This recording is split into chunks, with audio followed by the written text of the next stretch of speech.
The question is, could you speak to the role of students? That there have been vicious attacks on critical thinking at known liberal or historically radical places, i.e. Berkeley, and how should we approach bringing students forward to the call of refuse fascism, as well as unleashing them in that process? Students, where are you?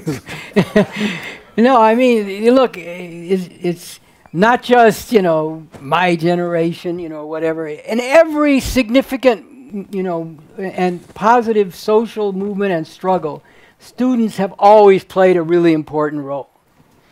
And, you know, one of the things that I think is important is, you know, not just for me personally, but I feel it's important in a broader sense, to understand, you know, frankly, what is weighing on students? What is keeping them from playing more of the kind of role? I'm not saying that there are no positive things happening with students. There certainly are. You know, when Betsy DeVos has gone places, students have done good things, and you know, standing up against her. When Sessions has gone to campuses, students have done good things. There have been many good things done by students, and I don't want to ignore or diminish the importance of that. But it's not yet on the level it needs to be, and I think it's important to understand what is weighing on the students. I mean, you know, we know some things, like very different than when I was a student back, you know, in some entirely different era. There was no such thing as this massive student debt that there is now. And I have a sense from talking to people and from what I've read and so on, that this is a big weight on people. That, you know, there was a certain period, you know, when the Soviet Union put Sputnik into orbit back in the late 1950s, all of a sudden the U.S., you know, powers that be freaked out, decided they needed a space program, and you know, and they needed more educated people, so they opened up the colleges, and they also had the, you know, economic situation to be able to do this. They opened up the colleges to much broader numbers of particularly white people, although some people of color as well. But they opened it up much more broadly than it had been before, and it was relatively cheap. And so you could go to college in those days to pursue, I know it sounds corny, but it was real, to pursue the life of the mind. You didn't have to think at every moment about how does what I'm doing now going to affect my ability to earn money and pay off my debt, you know, 5, 10, 15 years from now. And then also, you know, that kind of atmosphere, that pursuit of the life of the mind is very important for any positive development in society, including any positive, you know, radical student movement. You know, I can remember, you know, when I got involved in, you know, in the student movement and the free speech movement in Berkeley and so on, we would, you know, it sounds like a cliche, but we really would, you know, we'd sit around and in the, you know, you could go somewhere and get a cup of coffee very cheaply, and they didn't kick you out. So, you know, outside the campus, and you sit around and you'd talk about poetry, then you'd talk about philosophy, and then you'd talk about the Vietnam War. And, you know, there was this kind of vigorous intellectual life and curiosity. You know, and people had all kinds of ideas about, you know, existential ideas, what's human existence all about, you know, and some of it was just bullshit, but some of it was actually, you know, it stretched your mind, got you to thinking, and all that contributed to people not wanting to accept the world the way it was, and not thinking that, well, that's just the way things are, you just have to accept these outrages. And I don't have a sense, and I wish I had more of a sense, to be honest, of how much that kind of thing goes on among the students these days, or how much it's suffocated by other things. So that's one thing. You know, we need to learn more, and I still believe that there is tremendous potential among students to be a very positive force. You know, there are very positive qualities about youth. Okay, in every generation, you know, not being stuck in your ways, not just being willing to just say, well, that's just the way things are. You know, a curiosity, even if a lot of that has been tamped down by some of these things I was talking about. And students, you know, have very positive qualities as well. They do, even with all the debt and everything that goes on and the, you know, the general dumbing down of the society, frankly, they do engage in a lot of, you know, ideas. And that's very important. Engaging in critical thinking, engaging in ideas, wrestling with different ideas, sorting things out is very important. So I think there is a lot of potential for students. But there are things weighing on them, like this debt. And let's talk about something else that's been holding people back, and that's identity politics. The idea that if you're not part of a certain identity group, it's not your place to stand up against injustices that are directed against that group.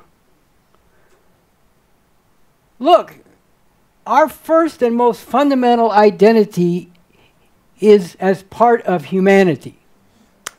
That's our first and most fundamental identity. And look, it's one thing to say that people who directly experience oppression have a lot to say about that and should be listened to. That's very true and very important. Let me make an analogy I've made before. If you're in the medical profession and people come to you and you don't even listen to them describe the symptoms or talk about how it's affecting them and what it means for them, you are not going to be a good medical professional. But if you listen to them and then say, well, I wish you luck, I hope you're able to do something about it. It's not my place to have anything to say about it. You're also a terrible medical professional, okay? And the analogy I'm making is, if you don't listen to and seek to learn from people who are directly experiencing something, including a terrible oppression, then you're not going to do good things.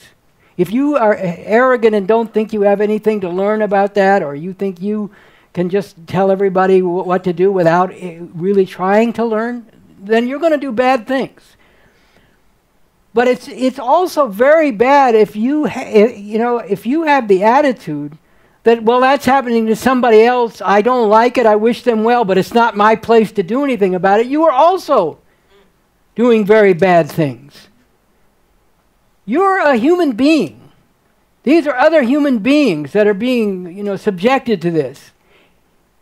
If you feel that it's an outrage, you should act. You should do everything you can.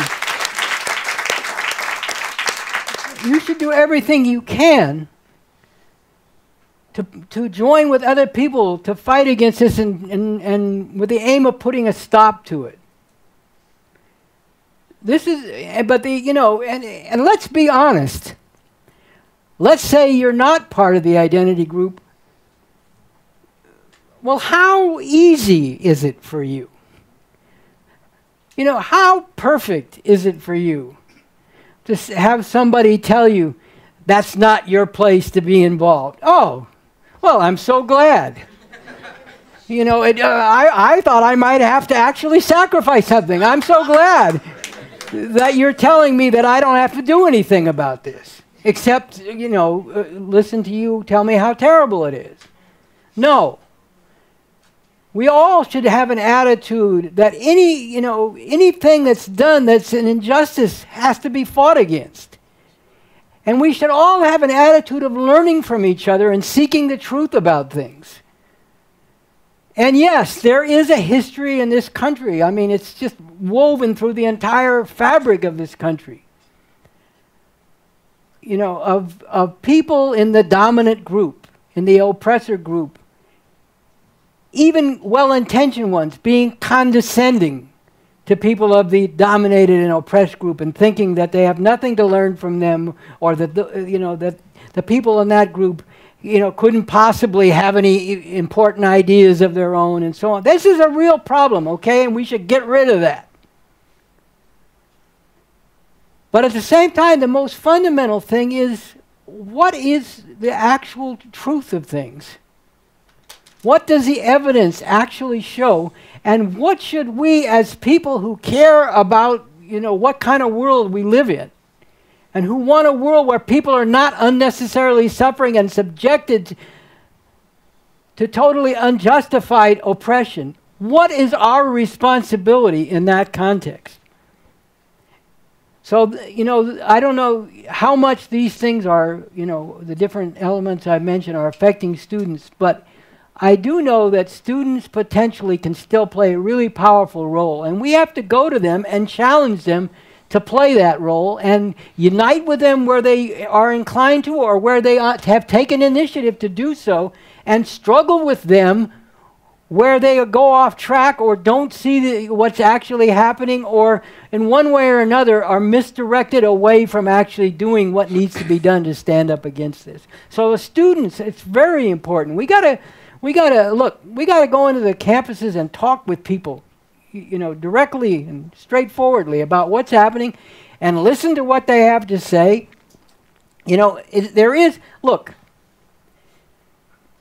One of the most egregious, problems we face is extreme. This is a land, let's just put it simply, this is a land of unbelievably extreme individualism. Look, even among the most oppressed, some of you may know our party, is leading, people in Chicago to go among the youth in particular who are, living under this horrific system, are being driven to kill each other in horrific numbers.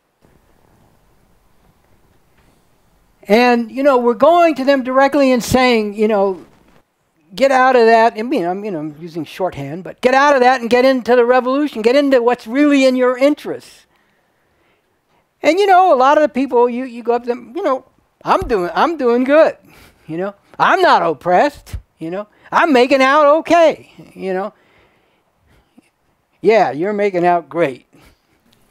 You're in the south side of Chicago, in the shithole that's been, turned into a desolation row by this system that's deserted any kind of, deserted any pretense of providing a decent life for you, has left you in this situation where one of the few alternatives you have is to get into crime and to be fighting each other over little pieces of territory that you have no control over anyway. But even among the most oppressed, I'm doing fine. I'm not oppressed. I'm making out for me. I got to think about me. And this exists among all strata of people. And think about this. If everybody says, I gotta go for me, where are we going to be? Where are we going to end up? Where we are now and worse. Because there are much bigger things happening in the world than what you were doing for you. How come you're standing on the street corner, hanging out, looking to see if an enemy from another set comes onto your block? How come that's what you're doing with your life? Is that, oh, I see. From the time you were a little kid, that's what your mother or your parents or whatever said, this is what I want my son or daughter to do. And I'm going to work hard so that they can end up doing that. No, that's because there are much bigger forces at work. That's because of the whole history that I was talking about. The whole situation that goes back and back. But, we could take a certain phase of it from the time of slavery. And then after slavery. And then after World War II. People leaving the South, fleeing from the South in millions, going to places like Chicago, looking for a better life, hoping to get away from the horror and terror of what existed, in Ku Klux Klan country. And getting a job in a factory, in a steel mill or a meat packing plant or whatever. And then a couple of generations later, all those jobs are gone. All those companies have closed up and gone other places, or been taken over by other companies that are now investing in some place like Haiti or Pakistan or Bangladesh.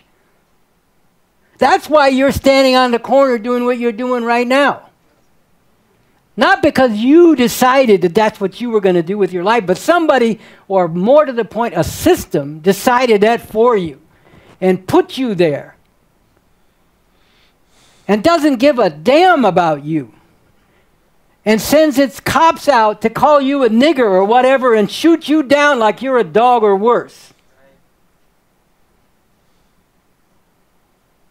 So this individualism is working against what we need. And it isn't just among the most oppressed, it's among all sections of the people.